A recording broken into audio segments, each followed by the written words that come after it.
What's up guys, this is Brantzen and I'm in San Antonio at the Rounders Card Club, but right now they're only running a 1-2 game, so we're probably gonna jump into that, and if they open anything else, then we'll hop into something bigger, but hit that intro. Yeah, I mean, the nice thing is that I just don't like till, you know. Alright, we got the flush. Okay, he's got a set of eights. We got him. Hold.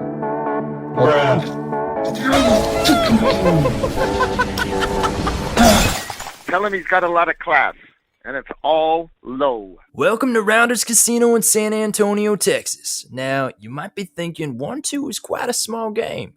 Now, this ain't your mama's 1-2 game. This here's the Wild West.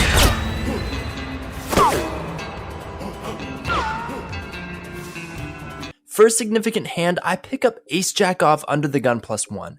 There's a $10 straddle on the button, and I open to $30. Rounders allows a button straddle up to $10, which is very appealing because when someone opens, the action skips the button to the blinds, and then the button gets to be the last person to decide, having the most information.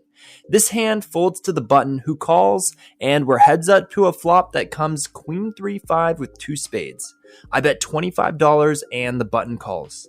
The turn is an offsuit 4, and now I pick up a little extra equity with a gut shot. I think my standard would be to check, but I decide to bet this time and make it $80. He raises to $200, and yeah. Nothing to do but fold, and without me asking, he says he had a bluff catcher. So I don't really know what that means. Okay, so this next one I have Jack King off in the Lojack. There's another $10 button straddle, so I open to $35. It folds to the blinds, who both say they're only playing because they have their favorite hands. It's my favorite hand in case you film it. Everyone's justifying play. What's up, guys? When they show the garbage, at least it's their favorite hand. The small blind, big blind, button, and I see a flop that comes Queen 10-6 rainbow. I have an open-ended straight draw, so when the blinds check to me, I bet $90. The button folds, the small blind calls, and the big blind calls. The turn is the 6 of hearts, and they check to me. When they call my bet on the flop, either one of them could have a 6 or a queen, so I decide to check back and realize my equity. The river comes the 9 of hearts, giving me the straight, but also completing the backdoor flush. Here's where the hand gets interesting. The small blind bets $50, which is less than an eighth of the pot, a non-bet. Yeah, he threw chips in, but they might as well have been Pringles. It looks to me like he's trying to block bet with a pair or a 6 at very best. And now the big blind raises to $200. This is still less than half of the pot, and I think the only full house I see him having is 6-9. Maybe that's his favorite hand. Since he called $90 on the flop, the only flushes I see him having are Queen X of hearts, and really only bad ones since he made such a fuss about only playing this hand because it's his favorite. He could also have 7-8 of hearts or Jack 8 of hearts. I think he could have a straight, and I think he pretty much has every 6 here. I only have $324 left in my stack, so if I shove, I don't think the big blind will fold any 6 or lower straight for that price. I shove, then the small blind calls, and then the big blind calls. The small blind shows 4-6 of diamonds, and the big blind shows 3-5 of hearts. He called $90 on the flop with 3-5 of hearts. I'm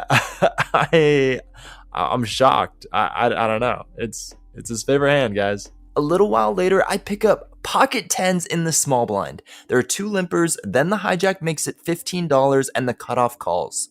We have a good hand, so I hit him with the old John Wayne Kablooey, and I 3-bet to $75. It folds back to the hijack, who calls, and the cutoff calls as well.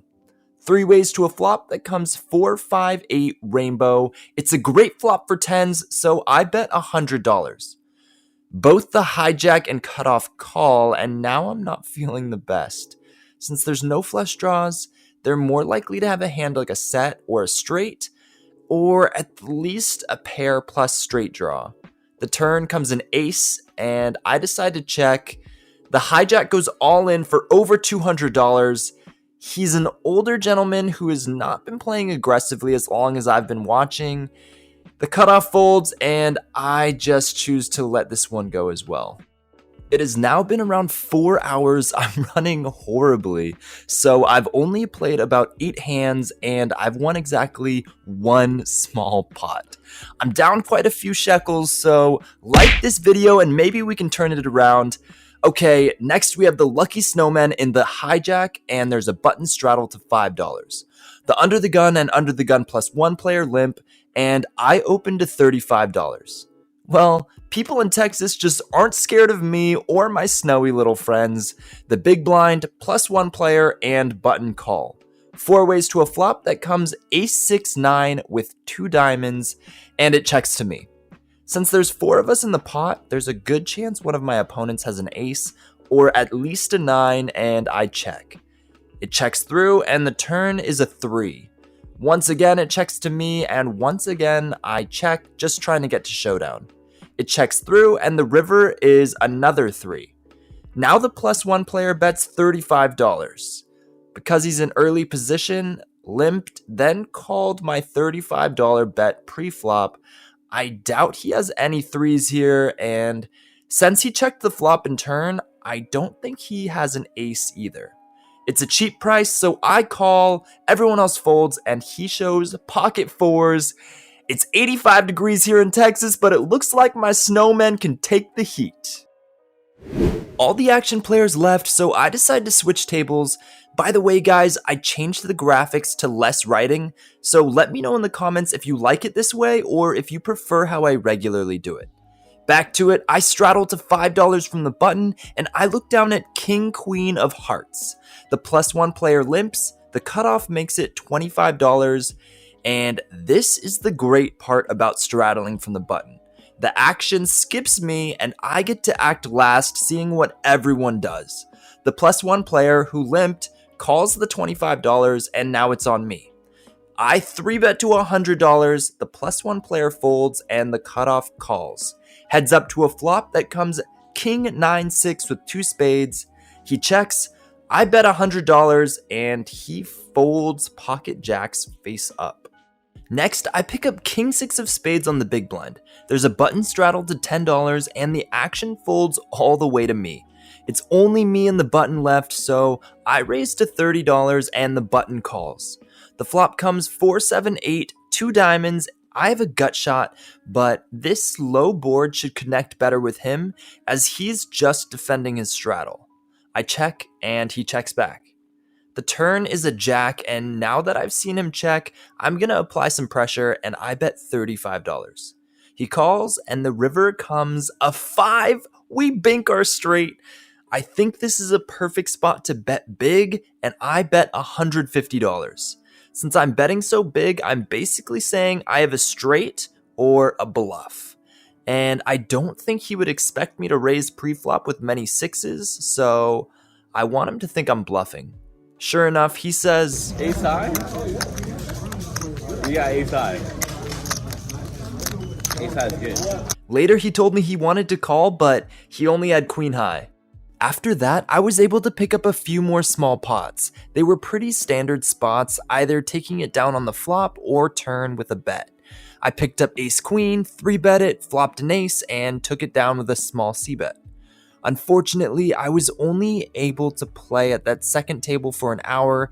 I had dinner plans with the wife, and as you know, the famous saying, behind every great man is a hungry woman waiting for him to finish playing poker so they can go to dinner. Well, that was really rough. In the first 4 hours, I won 1 pot, which was crazy. I picked it up a little bit after that, but yeah, I was in for $1,400 and out for $795, so you can do the math. Not a good session. I'll see you later.